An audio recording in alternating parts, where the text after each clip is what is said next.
আসসালামু আলাইকুম রহমতুল্লাহ।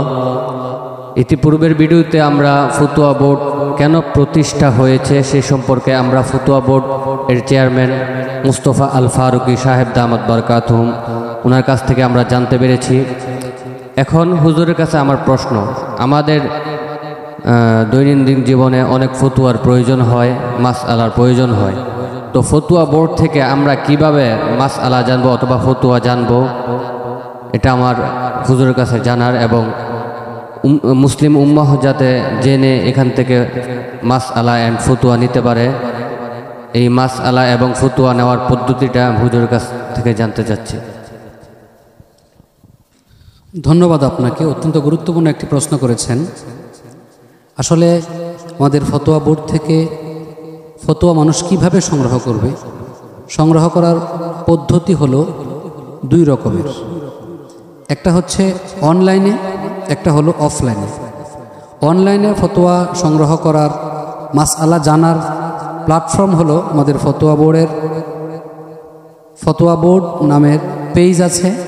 ওই পেজের মধ্যে কেউ ঢুকে যদি কেউ নক করেন এবং নিজের প্রয়োজনীয় মাসআলাটা ওখানে জানতে চান, তাহলে আমাদের ফতোয়া বোর্ডের থেকে সংশ্লিষ্ট মুফতি সাহেব ওই প্রশ্নের জবাব, সহি যেই জবাব আছে সেই আমাদের পেজের মাধ্যমে আপনার দোরগোড়ায় আপনার কাছে প্রশ্নের জবাবটা দিয়ে দেবে। এই হলো একটা। দ্বিতীয় হচ্ছে রেফারেন্স সহকারে ফতোয়া কিভাবে সংগ্রহ করবেন। রেফারেন্স সহকারে ফতোয়া সংগ্রহ করার জন্য ফতোয়া বোর্ডের যে কার্যালয় আছে, কার্যালয়ে আসতে হবে। ফতোয়া বোর্ডের কার্যালয়ে লিখিতভাবে আপনার কি সমস্যা বা কি মাসআলা জানতে চাচ্ছেন আপনি লিখিতভাবে সেটা আমাদের এখানে দিতে হবে।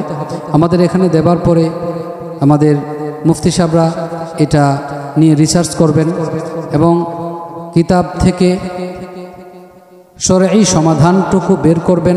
শরঈ সমাধানটুকু বের করার পরে আমরা এখান থেকে এই মাসআলাটা এসে নিয়ে যেতে পারবেন।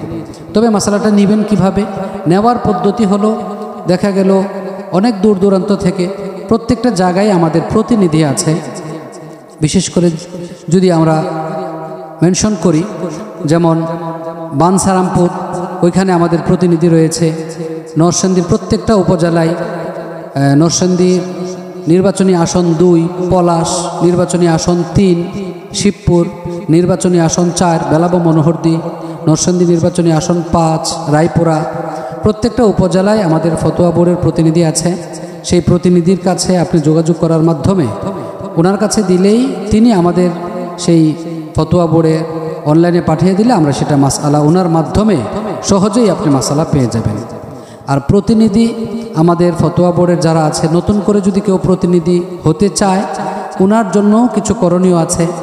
তিনি ওনার পরিচয়, ওনার কোথা থেকে লেখাপড়া করেছেন, কোথা থেকে ইফতা পড়েছেন, ওনার অবস্থান কি, উনি দরস ও তাদরিসের সাথে কতটুকু তাল্লুক রাখছেন, কোন মাদ্রাসা খেদমতে আছেন, সার্বিক পরিবেশ পরিস্থিতি উনি ফতোয়া বোর্ডের কাছে ধরে তুলবে এবং ফতোয়া বোর্ডের কাছে লিখিতভাবে আবেদন করবে। ফতোয়া বোর্ডের যারা আছেন ওনারা নিরীক্ষণের মাধ্যমে প্রতিনিধি নির্বাচিত করেন। তো এই প্রতিনিধির মাধ্যমে ফতোয়া বোর্ড থেকে ফতোয়া নিতে হয়। আপনাকে ধন্যবাদ একটা সুন্দর বিষয়ে, অত্যন্ত গুরুত্বপূর্ণ বিষয়ে প্রশ্ন করবার জন্য। ধন্যবাদ।